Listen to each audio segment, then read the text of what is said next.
Uma nova pesquisa feita pelo IPEC aponta estabilidade na corrida ao Palácio do Planalto. No primeiro turno, o ex-presidente Lula aparece com 47% das intenções de voto contra 31% de Jair Bolsonaro. Na semana passada, o petista tinha 46% e o atual presidente da República, claro que concorre à reeleição pelo PL, tinha os mesmos 31%. Margem de erro é de 2 pontos percentuais para mais ou para menos. Vamos aos outros candidatos. Só repetindo, então, O ex-presidente Lula com 47% das intenções de voto contra 31% de Jair Bolsonaro, atual presidente. Ciro Gomes, do PDT, se manteve com 7%. Simone Tebet, do MDB, variou de 4% para 5%. Soraya Tronic, do União Brasil, surge com 1% e os demais candidatos não pontuaram. Vera Lúcia, do PSTU, Felipe Dávila, do Novo, Leonardo Péricles, do Unidade Popular, Emael, da Democracia Cristã, Sofia Manzano, do PCB e Padre Kelmon, do PTB. Brancos e nulos, 5%. Não sabem ou não responderam, 4%. E aí, segundo turno. Em um eventual segundo turno entre Lula e Bolsonaro, o petista venceria por 54% a 35%. Mais detalhes daqui a pouquinho aqui na nossa programação da Band News FM, incluindo aquele número tão importante, que é do registro junto ao TSE. Exatamente. Mais um spoiler aqui. A pesquisa é desesperadora para Bolsonaro. Primeiro porque mostra a estabilidade no quadro geral, faltando muito pouco, faltando 12 dias para a eleição. E segundo porque Bolsonaro perde terreno ou deixa de conquistá-lo, não conquista, entre os estratos mais importantes, aquele dos quais ele precisa para garantir pelo menos um segundo turno nessa eleição, a saber, as mulheres, os nordestinos, a parte mais pobre da população, aquela que recebe o Auxílio Brasil. Em relação a esta última, a aposta era o auxílio turbinado, era a PEC kamikaze, mas nenhum nem outro fez nenhum efeito nesses números nas últimas semanas. E em relação às mulheres, não tem funcionado a tática de argumentar que qualquer reclamação de mulheres em relação ao tratamento do presidente é um mimimi, é uma frescura, porque ele é grosseiro com todo mundo, não só com elas. Ele vem perdendo terreno, portanto não tem funcionado. Ontem, de novo, o Bolsonaro foi mal criado com uma repórter que perguntou a ele a respeito da avaliação da imprensa britânica. Veja, não era uma avaliação dela, era uma avaliação da imprensa britânica de que o presidente estaria usando a viagem para fazer política e disputa eleitoral. Ele mais uma vez foi mal criado, encerrou a entrevista, voltou para a embaixada e a repórter ficou lá, com o microfone na mão. Não tem funcionado. Vão insistir nessa tática até 2 de outubro, a saber. Bom, e o TSE proibiu Bolsonaro de usar imagens do discurso feito na Embaixada do Brasil em Londres, na campanha eleitoral. Leandro Aislan. O corregedor-geral eleitoral, o ministro Benedito Gonçalves, proibiu o presidente Jair Bolsonaro de usar durante a campanha eleitoral imagens feitas durante o discurso dele em Londres. Durante o funeral da Rainha Elizabeth II, Bolsonaro discursou para apoiadores em frente à residência oficial do embaixador do Brasil no Reino Unido. Por isso, a candidata pela União Brasil, Soraya Tronic, entrou com ação no TSE para impedir que o presidente use imagens da viagem oficial à Inglaterra na campanha para as eleições do mês que vem. O presidente já tinha sido impedido pelo TSE de usar as imagens feitas durante as comemorações de 7 de setembro. Para especialista em direito eleitoral, Alessandro da Costa, ambas as situações são parecidas. O presidente, ele não poderia utilizar aquelas imagens, uma vez que ele estava falando como tal, ou seja, como presidente. Então, os outros adversários ficariam numa posição desfavorável e a isonomia de oportunidade entre candidatos estaria burlada. No Paraná, a Justiça suspende a condenação de Deltan Dallagnol pelo gasto com diárias e passagens na Lava Jato. Fala aí, Ângelo Sfayer. A Justiça Federal do Paraná confirmou a elegibilidade de Deltan Dallagnol, candidato a deputado federal pelo Podemos. A Justiça Eleitoral ainda não analisou o caso. Ontem, o juiz Augusto César Panzini Gonçalves, da 6ª Vara Federal de Curitiba, suspendeu a condenação no TCU. O ex-procurador e ex-coordenador da Força Tarefa da Operação Lava Jato no MPF do Paraná havia sido condenado a devolver R$ 2.800.000 por custos supostamente indevidos. No processo foram questionados os pagamentos de diárias e viagens a outros procuradores da operação. Em nota, Deltan Dallagnol afirmou que nunca recebeu diárias e se disse vítima de perseguição.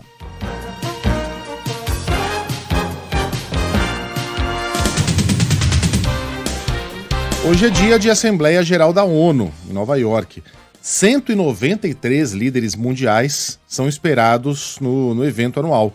Como é tradição, o Brasil faz o discurso de abertura. O único que fala antes do presidente brasileiro, isso é uma tradição, é o próprio secretário-geral da ONU. Na sequência vem o presidente do Brasil e logo depois o anfitrião, o presidente dos Estados Unidos. Arthur Queiroz tem os detalhes. A edição de número 77 da Assembleia Geral da ONU reúne até a próxima segunda-feira lideranças mundiais em Nova York, pela primeira vez em 2 anos após encontros à distância devido à pandemia. Neste ano, o tema é Um Momento Divisor de Águas, soluções transformadoras para desafios interligados. Entre as presenças confirmadas, a de Jair Bolsonaro, como representante do governo do Brasil, país que tradicionalmente, desde 1955, faz o discurso de abertura dos debates. O presidente da República deve exaltar os números da economia brasileira, como a queda do preço dos combustíveis e do desemprego. Um dos destaques previstos é a fala de Volodymyr Zelensky. O presidente da Ucrânia gravou um vídeo que será apresentado reforçando as preocupações com a guerra no leste europeu. A primeira edição da Assembleia Geral da ONU foi convocada em 10 de janeiro de 1946. Vamos confirmar o horário só? 10h40. Esse deve ser o horário da fala do presidente da República, certo? É isso, pelo horário de Brasília é esse o horário previsto. Nós estaremos no ar ainda aqui, não aqui no noticiário para toda a rede, mas no Band News São Paulo, mas a gente vai reunir parte das cidades que compõem, né, a Band News FM para exibir essa fala do presidente da República e na sequência vem as falas dos nossos colunistas, né, analisando, avaliando como é que foi esse discurso. Então, aliás, de forma bem adequada no Band News Station, né? É apresentado meio dos Estados Unidos e meio daqui. Uhum. É isso aí, então não perca nada aqui na Band News FM, é só ficar ligado. A gente segue com outros destaques. Agora, preço dos combustíveis. Após uma nova redução, o diesel fica mais barato a partir de hoje. O destaque é de Gabriela Morgado. Começa a valer hoje a redução no valor do diesel para as distribuidoras de R$ 5,19 para R$ 4,89 o litro. Segundo a Petrobras, a parcela da companhia no preço ao consumidor deve passar de R$ 4,67 em média para R$ 4,40 na bomba, caso seja levada em consideração a mistura obrigatória entre diesel tipo A e biodiesel. A diminuição já tinha sido antecipada por uma fonte da Band News FM na semana passada. Olha, já é a terceira queda no preço do litro do diesel, né? E são quedas importantes. Agora, não quero colocar água no chope de ninguém. A Juliana Rosa vem numa toada de boas notícias na economia nesses últimos dias, desde a semana passada, né? Mas eu continuo com a dúvida de por que essas baixas no preço do diesel simplesmente não chegam aos supermercados, aos alimentos. Quem vai ao mercado sabe disso. Mesmo com a baixa no diesel, e a expectativa era essa, não é?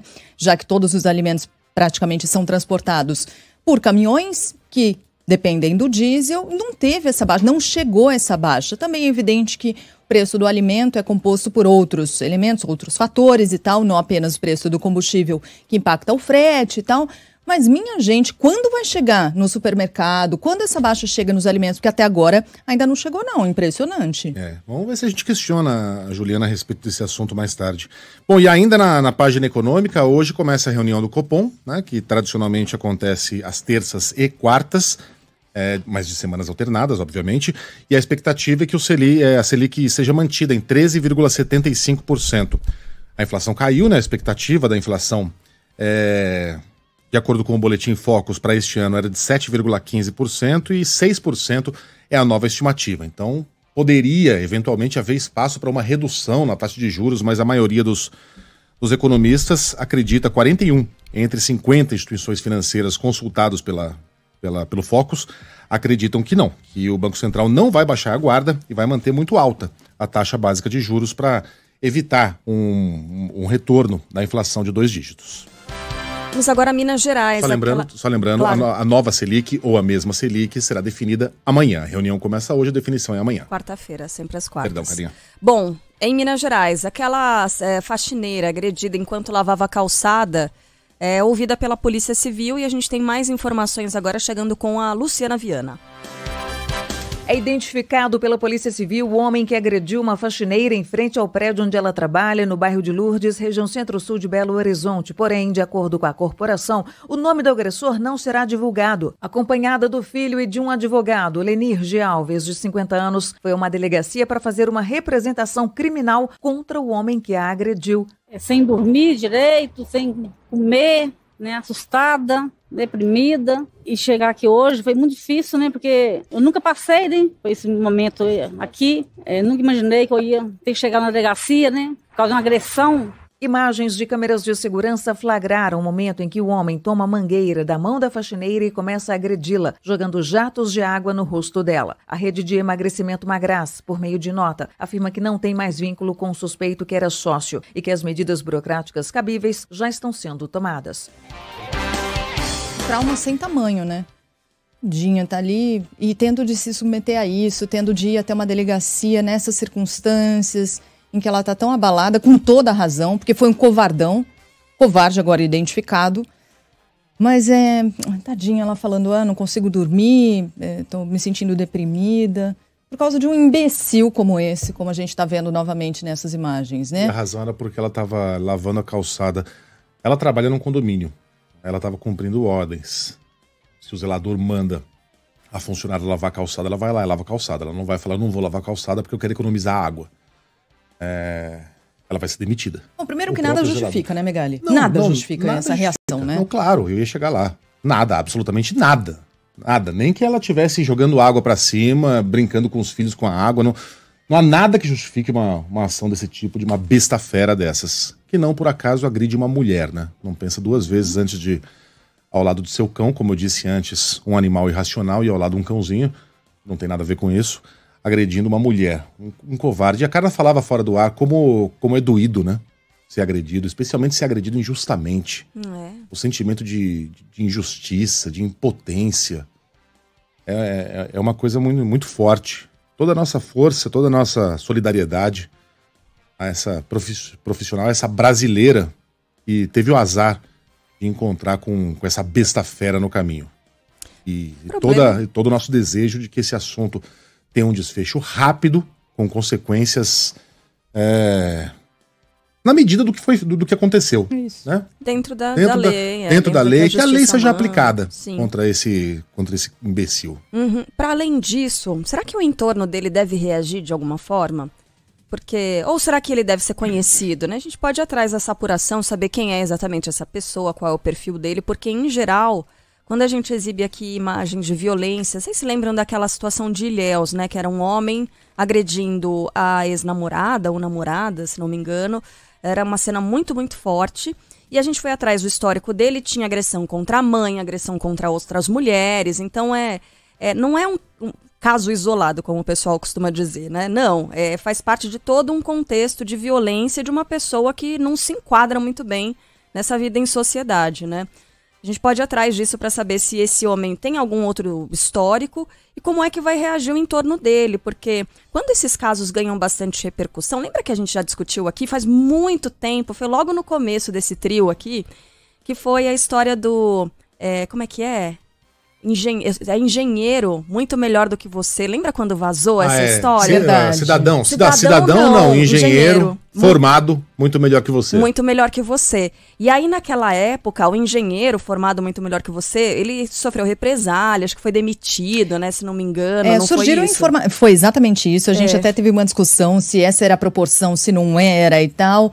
E tem informações circulando de que esse homem também teria perdido, se não contratos, o emprego, algo desse tipo, mas a gente não conseguiu confirmar ainda a informação. O que a gente sabe até aqui, porque nessa entrevista de ontem a delegada Marina Cardoso Nascimento falou com jornalistas, disse que ele vai ser intimado, a prestar depoimento e, segundo ela, ele não tem histórico de outros crimes. Puxaram ali a ficha, viram que não tem um histórico. Mas é tudo que a gente sabe, nem o nome, inclusive, foi divulgado. Olha. Por que não foi divulgado o nome, hein? Tem um flagrante, tem a imagem, divulga o nome do sujeito, Pois é. Será porque é um playboyzinho de academia ao lado do seu como é que chama essa raça de cachorro? Essa raça bonita de tudo, né? Esse é um Golden, né? É um Golden, né? Golden Retriever. Aliás, um cachorro legal pra caramba, que não tem nada divertido, né? Merecia um dono melhor. Porque ele tava correndo sem camisa do lado do cachorro. Muito provavelmente ele é vizinho dessa área, né? É um bairro nobre de Belo Horizonte, a mulher trabalhando ali e ele provavelmente é vizinho dela. Eles vão se cruzar novamente se ela continuar trabalhando nessa mesma área, né? Tomara que não. Espero que não, mas ao que tudo indica, é um playboyzinho dessa região, sim. Porque o pobre não tem essas regalias, né?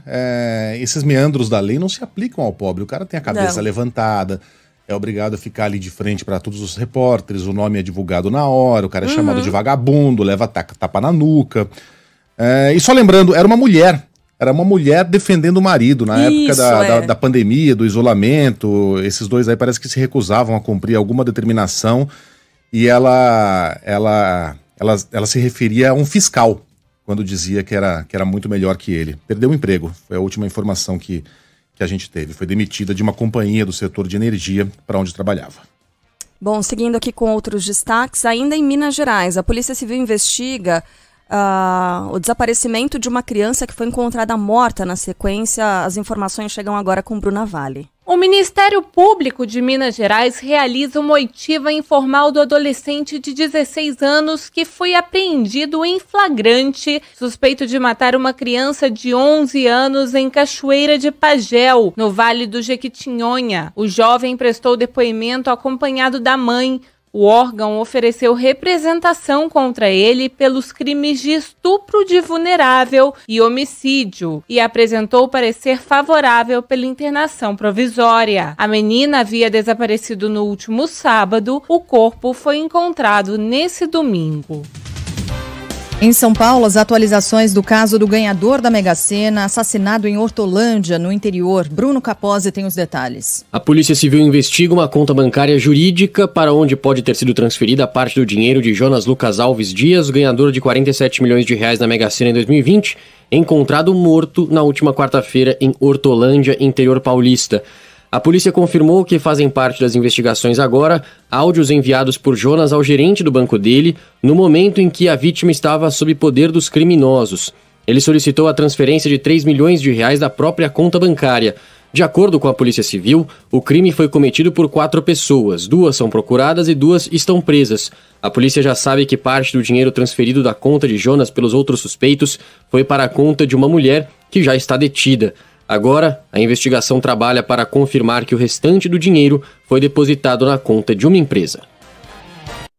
No Rio de Janeiro, a justiça determina que a guarda da filha do homem preso por agredir o enteado seja compartilhada entre a mãe e a avó paterna, Gabriela Souza. A Justiça de Niterói decide que a guarda provisória da filha de Jéssica Jordão com o ex-companheiro, acusado de agredir o enteado de 4 anos, será compartilhada entre a mãe e a avó paterna. Ainda será feito um estudo psicossocial das famílias. Por enquanto, Jéssica ficará com a criança de sexta a segunda-feira e a mãe de Vitor terá a guarda de segunda a sexta. Jéssica estava 2 meses sem ver a filha e se emocionou quando reencontrou a menina de 1 ano.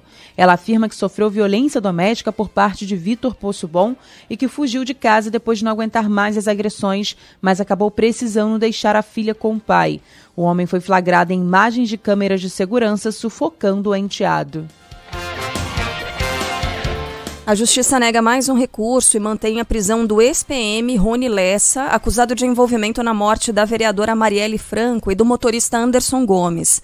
Informação de Luana Bernardes. A Justiça do Rio nega o pedido de liberdade de Rony Lessa e Elcio Queiroz, presos pela morte da vereadora Marielle Franco e do motorista Anderson Gomes. Na decisão, o juiz Gustavo Gomes Calil, da 4ª Vara Criminal do Tribunal de Justiça, destaca que mantém as prisões preventivas com base nos fundamentos já lançados na sentença de pronúncia. Os 2 estão presos preventivamente e respondem por duplo homicídio triplamente qualificado por motivo torpe, meio que dificultou a defesa das vítimas e para assegurar a impunidade de outro crime. Rony Lessa e Elcio Queiroz vão à júri popular, que ainda não foi marcado.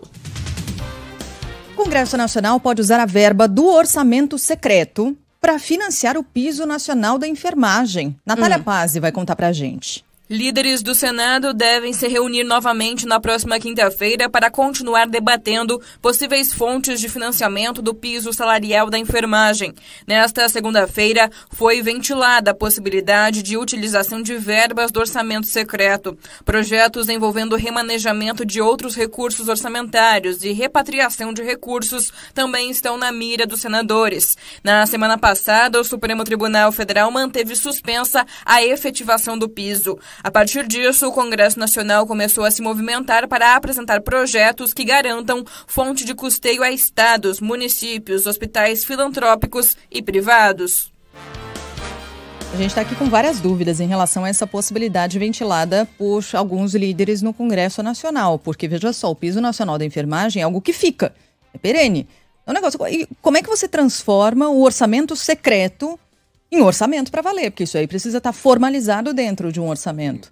Aí se usa o orçamento secreto e dá, e como? Qual o mecanismo para fazer isso, né? Esquisito demais. Tem candidato prometendo que vai acabar com o orçamento secreto, né? Não obstante o fato de que nenhum presidente pode fazer isso sozinho, mas vamos supor que ele seja bem sucedido nessa negociação com o Congresso. E aí? Como é que faz? A partir daí o dinheiro vai vir da onde? Como é que um item que supostamente é temporário vai bancar um piso perene? Como é que vai funcionar isso aí? Por isso que a gente já encomendou esse assunto para o Rodrigo Orengo. Oba. Daqui a pouquinho a gente vai tirar as nossas dúvidas, porque as nossas dúvidas também são as dúvidas do ouvinte. E olha, novas manchas de óleo são encontradas no litoral da Bahia. Yumi Kuano. Novos fragmentos de óleo são encontrados na orla de Salvador, desta vez na praia de Itapuã. O material foi recolhido no domingo por uma moradora da região e levado para a empresa de limpeza urbana. Desde o mês passado, manchas de óleo foram encontradas em mais de 10 praias da Bahia, além de Pernambuco, Paraíba e Alagoas. Em nota publicada no último dia 10, a Marinha afirmou que os resíduos não têm relação com o derramamento de óleo que aconteceu em 2019. Segundo a Marinha, as novas manchas provavelmente são de petróleo cru, produzido no Golfo do México e lançado ao mar após lavagem de tanque de navio. Tem um novo quadro, um novo jogo no 1001 Perguntas chamado Notícias de Ontem. Você tem que adivinhar a data exata em que aquilo saiu num jornal, né? Aquilo foi publicado. É muito legal. Esse negócio das manchas de óleo, né? Cara, parece notícias de ontem mesmo, né? Parece que a gente já falou sobre isso, já. Não sei as manchas de óleo são de quando? Vai, Sheila. Aquelas manchas. Aquelas lá no 2017. Ah, mais tarde. Não, eu diria depois. Foi no ano da eleição, 2018. Ou 2019. Gente, 2019. Mas foi começo de 2019. Começo de 2019, é. Foi na época da posse. Janeiro de 2019, eu diria. Você tem que me convidar para esse programa. Até mais. É muito legal, né? Muito. Bom, antes... não vai dar tempo mais de colocar... Mas a gente pode informar. Que o Inter fez 2-1 no Atlético Goianiense e reassume a vice-liderança do Campeonato Brasileiro. Daqui a pouco a gente vai trazer mais detalhes a respeito. As fichas no Inter. Isso, também, que mais? Sorteio da Copa do Brasil, né? A gente vai falar sobre esses temas um pouquinho mais tarde. E aí, a Sheila já deu um Google aqui pra saber quem é que mais se aproximou da história das manchas de óleo. Porque foi assim... Com certeza, foi na época da posse. 2019, a posse do Bolsonaro. Eu dou Google até achar a resposta que eu quero, então... é verdade, a Sheila tem isso. Até encontrar 2017 eu sigo aqui no Google. Vamos unir toda a rede. Quem sabe, né?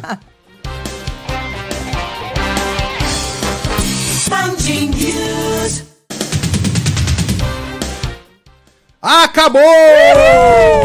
Menos um! Menos um, agora faltam 9, é isso? 9. 9 dias de propaganda política. Não 9 dias corridos, tá? 9 dias corridos. De propaganda política. Veja mas bem. Não 9 dias até a eleição. Não, para a eleição faltam 12. Isso. A propaganda eleitoral termina 3 dias antes. Então até a quinta-feira a gente vai com a programação alternativa na internet. Muita gente nos acompanha, tem muita gente que não sabia nem usar o aplicativo, não sabia nem como nos encontrar no YouTube e que não sabia nem como é que era o nosso aspecto físico e que está agora acompanhando a programação da Band News FM de outra maneira. Isso é muito bom a gente criar alternativas para que o nosso ouvinte esteja sempre bem informado e nós sempre bem acompanhados. Tá todo mundo aqui, Carla Bigato, mais uma vez, bom dia. Bom giorno, e aí, gente, tudo bem? Tudo beleza, meu, e Sheila Magalhães. Fala, Megali, Carla, tudo certo? Tudo certinho. Vamos nessa, né? Agosto de 2019. Quem quer saber do que a gente tá falando, é só entrar no YouTube. Não, brincadeira. É porque a gente tem um noticiário entre 7 e 7h25 da manhã. A gente fala sobre vários temas. E a gente estava falando sobre o primeiro aparecimento de manchas de óleo no Nordeste brasileiro. Lembra? Foi uma área muito, muito grande, vários estados. Tô vendo aqui 130 cidades de 9 estados do Nordeste, até do Sudeste, né? Registraram essas marcas de óleo, porque tem um novo registro, né, de reaparecimento de manchas de óleo. Eu dei o Google aqui, Sheila, entre agosto de 2019 e março de 2020. Foi quando isso ficou... Eu falei que era entre a eleição de 2018 e a posse em 2019. Tem certeza? Foi no inverno, Carla? Uhum. Ah, então tá bom. Uhum. Então tá. Não, certeza não. É o que o Google tá dizendo. A gente vai fazer um levantamento um pouco mais, né? Tá bom. Então vamos nessa? Vamos nessa. Vamos lá. Principais destaques desta terça-feira, 20 de setembro de 2022. Lula oscila 1 ponto para cima dentro da margem de erro e Jair Bolsonaro se mantém estável em mais uma pesquisa IPEC sobre a disputa à presidência da República. No primeiro turno, o petista surge com 47% das intenções de voto contra 31% do presidente, que concorre à reeleição pelo PL. É uma diferença de 16 pontos. Na semana passada, Lula tinha 46 e Jair Bolsonaro os mesmos 31. Então, repetindo, o resultado de agora da pesquisa IPEC mais recente, Lula 47, Jair Bolsonaro 31%. Margem de erro é de 2 pontos percentuais para mais ou para menos. Ciro Gomes do PDT se manteve com 7%. Simone Tebet do MDB passou de 4% para 5%. Soraya Tronic do União Brasil tem 1%. Não pontuaram Emael da Democracia Cristã, Sofia Manzano do PCB, Padre Kelmon do PTB, Vera Lúcia do PSTU, Felipe Dávila do Novo e Leonardo Péricles do Unidade Popular. Brancos e nulos, 5%, não sabem ou não responderam, 4%. Considerando apenas os votos válidos, excluindo, portanto, brancos e nulos, Lula atinge 52%. Aí na margem de erro fica entre 50% e 54%, indicando, portanto, a possibilidade de vitória no primeiro turno. Bolsonaro aparece com 34%, Ciro Gomes com 7% e Simone Tebet com 5%. Entre os destaques da pesquisa, Lula ampliou a vantagem no Nordeste. Vamos a alguns recortes aqui. Tem 63% contra 18% de Bolsonaro. Aí no Norte e Centro-Oeste, o petista passou de 40% para 42%. E o presidente oscilou de 39% para 38%. No Sudeste, Lula variou de 42% para 43% e Bolsonaro se manteve com 32%. No Sul, o presidente lidera, tem 41% e o petista 38%. Entre os evangélicos, Lula só oscilou de 31% para 32%, segue bem atrás de Bolsonaro, que tem 48%. Entre os que ganham 1 e 2 salários mínimos, a vantagem é gigantesca para o petista, 51% a 27%. Entre os que recebem mais de 5 salários mínimos, Jair Bolsonaro cresceu de 43% para 47% e Lula recuou de 35% para 32%. Entre as mulheres, o petista, importante, hein? As mulheres talvez sejam fiel da balança dessa eleição. O petista oscilou de 48% para 50% e o presidente variou de 28% para 27%, tudo dentro da margem de erro. Entre os homens, Lula tem 45% e Jair Bolsonaro 35%. Em um eventual segundo turno, o petista venceria por 54% a 35%. 54% a 35%. Na semana passada, Lula tinha 53%, portanto, oscilou um pontinho para cima, e Bolsonaro tinha os mesmos 35%. Ainda de acordo com o IPEC, o presidente segue com o maior índice de rejeição entre os candidatos ao Palácio do Planalto. 50% dos eleitores dizem que não votariam de jeito nenhum no atual presidente do PL. Lula vem logo depois, é rejeitado por 33% dos eleitores. E Ciro Gomes aparece na sequência com 15% de rejeição. Entre os eleitores, 80% dizem que estão totalmente decididos em quem vão votar em outubro. O índice é de 84% entre os que votam em Bolsonaro e de 87% entre os que dizem votar em Lula. Por outro lado, mais da metade dos eleitores de Ciro Gomes, 53%, afirmam que ainda podem mudar o voto. O IPEC ouviu 3.800 eleitores entre os dias 17 e 18 de setembro em 181 municípios brasileiros de nível de confiança de 95%. O registro, anote aí, no TSE BR 00073/2022. Em entrevista ao Band Eleições, o cientista político e colunista da Band News FM, Fernando Schiller, afirmou que o duelo de rejeições vai nortear a disputa à presidência, sobretudo em um eventual segundo turno. Quando você projeta para o segundo turno, você tem um alargamento da distância do Lula para o Bolsonaro. O Bolsonaro tem um problema no segundo turno. Boa parte das pesquisas mostram o Bolsonaro ou empatado tecnicamente ou atrás da Simone Tebet, que tem 4%, 5%. Então ele tem um problema de rejeição, tem um problema de desaprovação do governo, não é? E faz uma campanha apostando na sua base. Na visão do cientista político Antônio Lavareda, as duas estratégias recentes do presidente não surgiram o efeito esperado. Para ele, a PEC dos benefícios serviu para dar um fôlego extra na campanha, enquanto o 7 de setembro dialogou somente com a base eleitoreira de Jair Bolsonaro.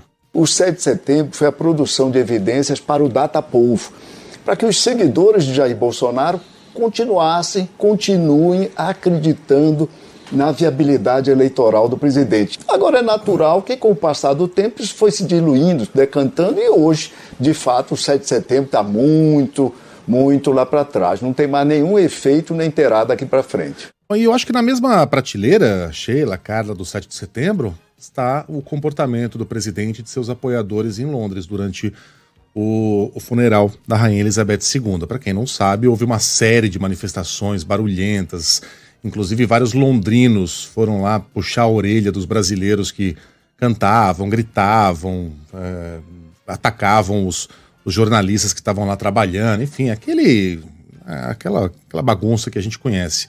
Bolsonaro fazendo discurso, aproveitando para passar no posto de gasolina e gravar vídeo, dizendo que a gasolina da Inglaterra era mais barata que a brasileira, enfim.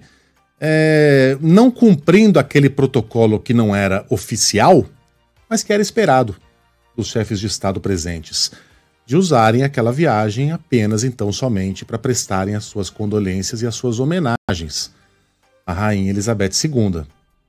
Muita gente não gostou do comportamento do presidente, de quem se esperava mais comedimento, né?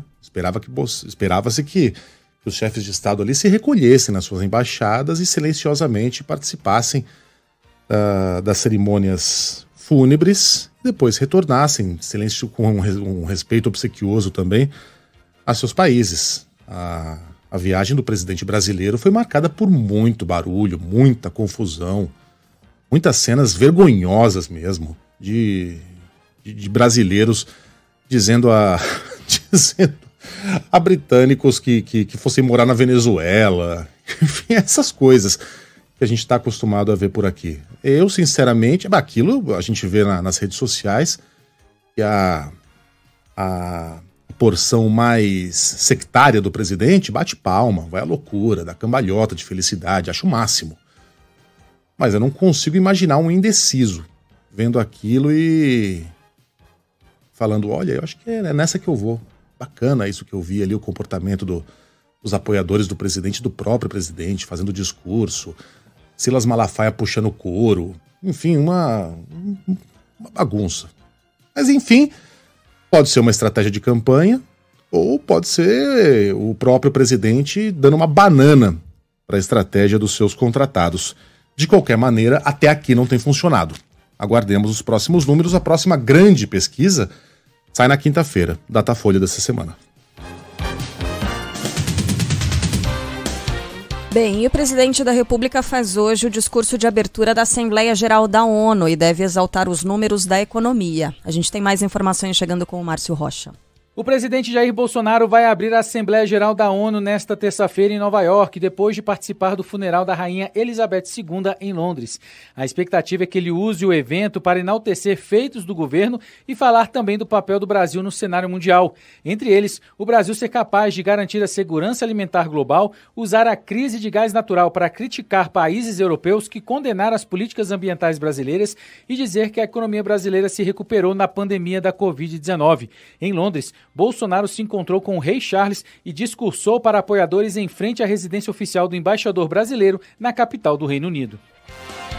Bom, ontem o ministro do Tribunal Superior Eleitoral, Benedito Gonçalves, proibiu Jair Bolsonaro de usar imagens do discurso que ele fez para apoiadores em Londres na campanha eleitoral. Ainda ontem, Lula recebeu o apoio de 8 ex-candidatos à presidência da República, encontro realizado em São Paulo, que reuniu nomes como do ex-ministro da Fazenda, Henrique Meirelles, do União Brasil, e da ex-ministra do Meio Ambiente, Marina Silva, da Rede Sustentabilidade. Ligado ao mercado financeiro, Meirelles lembrou da época em que foi presidente do Banco Central durante os 8 anos do governo Lula. O presidente Lula, e quando ele me convidou para trabalhar e servir como presidente do Banco Central do Brasil, nós trabalhamos 8 anos. Nesse período, mais de 10 milhões de empregos foram criados no Brasil. Isso é um fato. Isso não é questionável. Simone Tebet e Ciro Gomes também cumpriram a agenda em São Paulo. Em sabatina do Estadão, a candidata do MDB afirmou que, caso seja eleita, vai revogar a legislação que facilita a compra e posse de armas no país e prometeu aprovar uma reforma tributária nos primeiros 6 meses de mandato. Já o candidato do PDT se reuniu com representantes do Conselho Nacional de Secretários de Saúde. Ciro Gomes se comprometeu, caso eleito, a atualizar a tabela do SUS para reduzir a fila de cirurgias eletivas nos hospitais públicos do país. O diesel fica quase 6% mais barato a partir de hoje. Gabriela Morgado. O preço do litro do diesel fica 30 centavos mais barato para as distribuidoras a partir de hoje. A redução de 5,78% foi anunciada ontem pela Petrobras. Com isso, o valor do combustível nas refinarias passa de R$ 5,19 para R$ 4,89. Em nota, a companhia afirmou que a redução acompanha a evolução dos preços de referência e é coerente com a prática de preços da estatal. A polícia de Minas Gerais identifica o homem que agrediu uma faxineira que lavava a calçada em Belo Horizonte. A gente falava sobre isso um pouco mais cedo, né, no horário só para a internet. E muitos ouvintes mandaram para cá mensagens com o nome desse agressor. Porém, o que a gente disse e repete é o seguinte: a polícia não divulgou o nome desse homem oficialmente. Né, o que a gente sabe de apurações e tudo mais, mas a polícia não trouxe o nome dele, não levou ele até a delegacia enquanto a imprensa estava lá. Então é isso, a gente tem mais informações a respeito desse caso chegando agora com a Tayane Ribeiro. O homem que agrediu uma faxineira em frente ao prédio onde ela trabalha, na região centro-sul de Belo Horizonte, deve ser intimado e ouvido pela Polícia Civil nos próximos dias. Segundo a corporação, ele já foi identificado, mas o nome não será divulgado.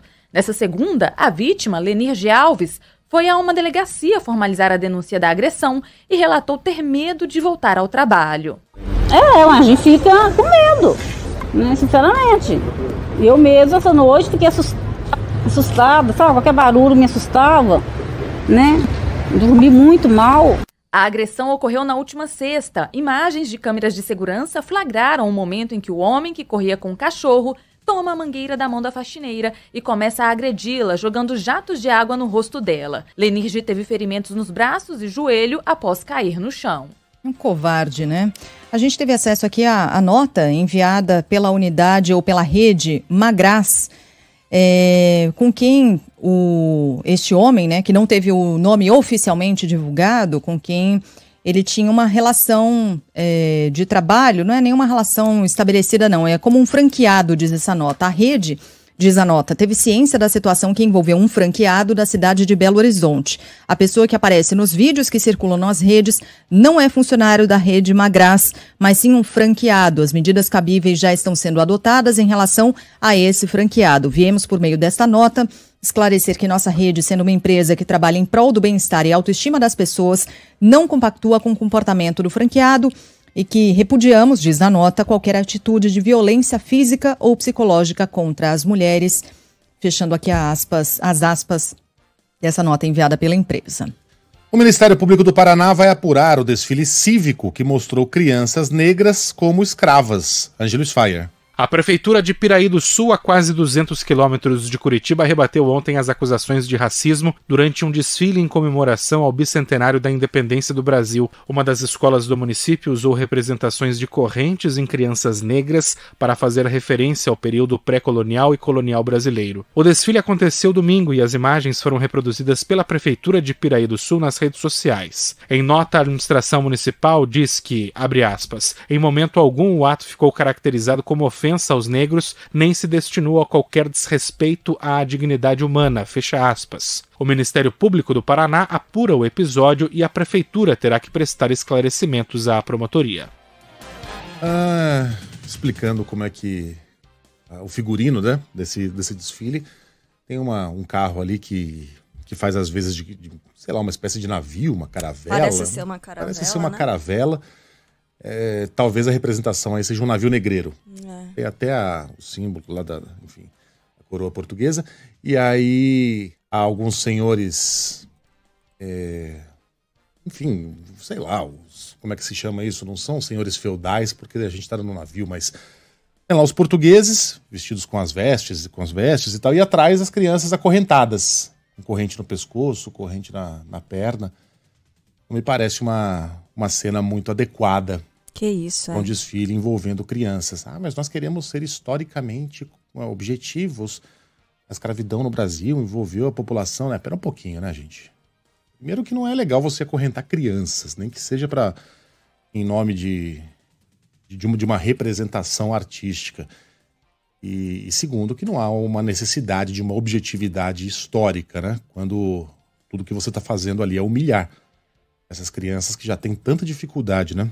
Se a caravela é uma canoa puxada em cima de um trenzinho lá, daquela carretinha, cadê a objetividade histórica, né? Nesse caso? E aí, isso, gente, é esquisito. Ou vai colocar garrucha de verdade na mão dessas crianças. Espera um pouquinho de bom senso não faz mal pra ninguém, né? Pois é, em São Paulo, nossa, essa história aqui, gente, Até por isso, veja o que essas crianças passam na escola. Meu Deus do céu, já são humilhadas o suficiente para não precisarem dessa humilhação oficial por parte de adultos. Vai lá, Cadinha. Uma criança negra de 5 anos de idade.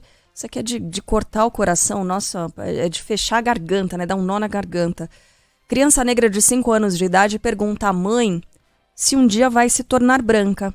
Isso depois de sofrer racismo em uma escola. Destaque é de Arthur Queiroz. A direção de uma escola particular do Campo Limpo, na zona leste de São Paulo, diz à mãe da criança que vai realizar uma investigação interna para apurar a denúncia de racismo. Em uma publicação na internet, a estilista Claudete Alfonsos disse que havia percebido nas últimas semanas que o garoto estava triste e desmotivado. Ao conversar com um menino de 5 anos de idade, soube que ele vinha sendo atacado pelos colegas de sala. Ele contou, chorando, que teve a cor de pele comparada a fezes. Claudete disse que essa foi a coisa mais dolorosa que já ouviu e pediu que outras mães e pais tomem conta da saúde mental de seus filhos pretos e não permitam que o machuquem. É muito triste, né? É muito Nossa triste Senhora, ver gente. isso. E o quanto a gente precisa se unir para estar junto de mães, de mulheres negras que ouvem isso dos seus filhos em casa, né? O quanto a gente tem um longo trabalho ainda pela frente, né? E o quanto é mentira quando diz que no Brasil não tem racismo. Que né? isso. O quanto o racismo é estrutural, o quanto não é estrutural, ele é escancarado, o quanto crianças sofrem brutalmente com isso. É muito triste ver essa cena, muito triste. E veja o trauma, como é que as mães recuperam, né, a autoestima de uma criança assim, como é que ela se desenvolve, como é que ela cresce com isso na cabecinha, o quanto isso mexe com essas crianças, né? Precisa de muito amor e muito acolhimento de toda a sociedade, é o que a gente precisa entregar. Bom, daqui a pouco a gente vai abordar outros temas por aqui, a gente vai falar sobre o esporte, sobre as definições dos mandos de campo da final da Copa do Brasil. Já o Maurício Ferreira traz informações pra gente, mas antes, chegou a hora dele.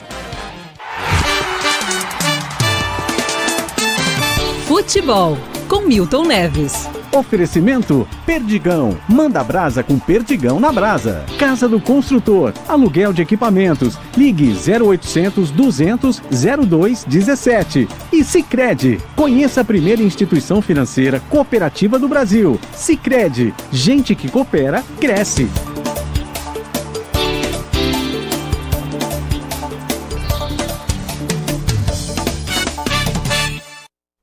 Fala, Milton, bom dia. Muito bom dia, Megali. Bom dia, Sheila Magalhães. Como é que vai, Carla Bigato, meus amigos da Band News FM? E hoje, olha, tô vendo aqui no UOL a história do Rafinha. É a mesma, parecidíssima, pelo menos, com a história dele, Edmundo Souza Sete. Trabalhei com ele muito tempo aí no Terceiro Tempo da Bandeirantes, na Rádio Bandeirantes também. Em jantares ele me contou isso. E eu vou explicar para vocês, lembrando que o Inter ontem ganhou. Grande campanha do Inter. Jogo isolado pelo Campeonato Brasileiro, numa semana fraquinha de jogos, né? E o Atlético Goianiense recebeu o Internacional do Mano Menezes e o Colorado venceu por 2-1, para alegria do Felipe Vieira. Agora os dramas do futebol e da vida. O Rafinha contou ontem para o UOL, líder UOL, que ele perdeu para o crime amigos que jogavam 10 vezes mais do que ele, o Rafinha. E o Edmundo? O Edmundo me contou também algo muito parecido ou quase igual. Ele nasceu numa comunidade, antigamente chamada de favela, né? Lá na região de Niterói. E como todo moleque, ele lá com 8, 9, 10, 12 anos, jogou muito futebol lá naqueles campinhos lá da comunidade. E ele logo se destacou, era chamado de craque e tal, e acertaram, porque ele foi pro Vasco, Botafogo, Palmeiras, jogou no exterior, na seleção brasileira, etc. e tal. Mas ele conta exatamente a história do Rafinha. E eu jogava com 8, 9 jogadores que eu lembro muito bem, eram os melhores, e dá o nome, ele tem uma memória incrível, ele dá o nome de todos eles, o apelido. E ele falou, só eu escapei, porque eu fui jogar bola no Vasco antes no Botafogo. Porque os meus colegas, todos foram pra cadeia ou pro cemitério. Devido a drogas, aquele negócio todo, né? Roubos, etc. Grande abraço e até amanhã.